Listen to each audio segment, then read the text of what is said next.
So 10 years ago, Liberals said they'd bring affordable housing. Since then, they've doubled the rent, doubled mortgage costs, doubled the needed down payment, double housing trouble. And today, Mark Carney doubled down on exactly the same Liberal policies that gave us the worst housing inflation in all of the G7. Quick recap.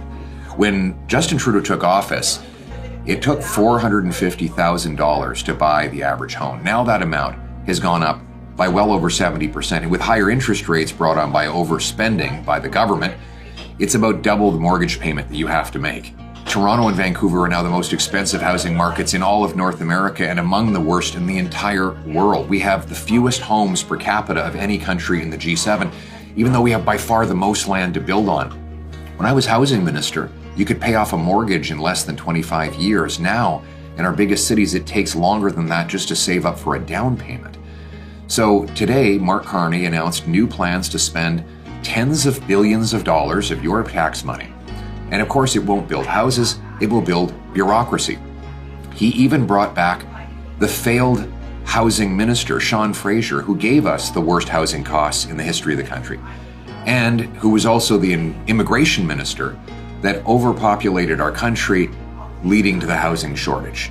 Their record is to inflate demand for housing with out-of-control immigration and money printing, and to block supply by building up the local bureaucracies with federal tax dollars that prevent builders from building.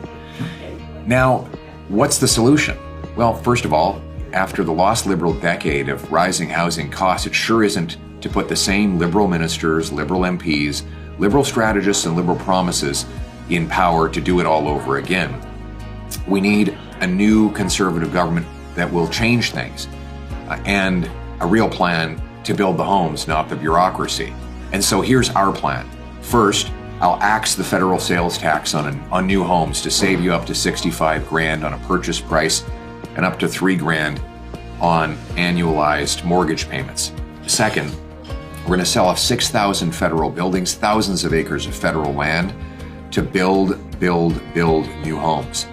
Third, we're going to incentivize municipalities to speed up permits, free up land, and cut development charges so that builders can build faster and you can get a home over your head. Fourth, we need boots, not suits.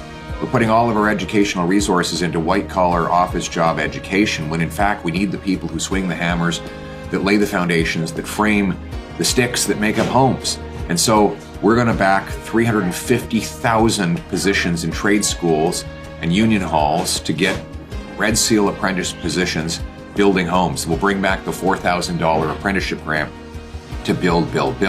And finally, we're going to unlock billions of dollars in new home building investment in the private sector by allowing anyone who reinvests their capital gains in Canada to pay zero tax. That's right, you'll pay zero tax on capital gains if you reinvest the money in building in Canada, including building homes here in Canada. Look, we don't need more government bureaucracy. Government is not the solution. Government is the problem. We have the builders, we have the land, we have the lumber. We have the incredible workers to do the job. The problem is that we have the second slowest permits in all of the OECD, and most of the cost of a new home today is government delays, taxes, fees, charges, and other bureaucratic burdens. By removing those burdens, we can reverse the disastrous decade that the Liberals gave us. Let's not go back. Let's not make the same mistakes all over again just because there's a leader who now has a different blue pair of socks rather than Justin Trudeau. They stand for exactly the same things. They'll get exactly the same results. You deserve a home. That's the Canadian promise. You work hard, you get a beautiful house on a safe street, protected by brave troops under a proud flag. That's why I'm in politics. Let's bring it home.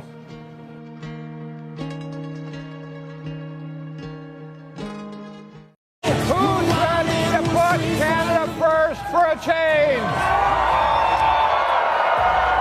Who's ready to axe some taxes?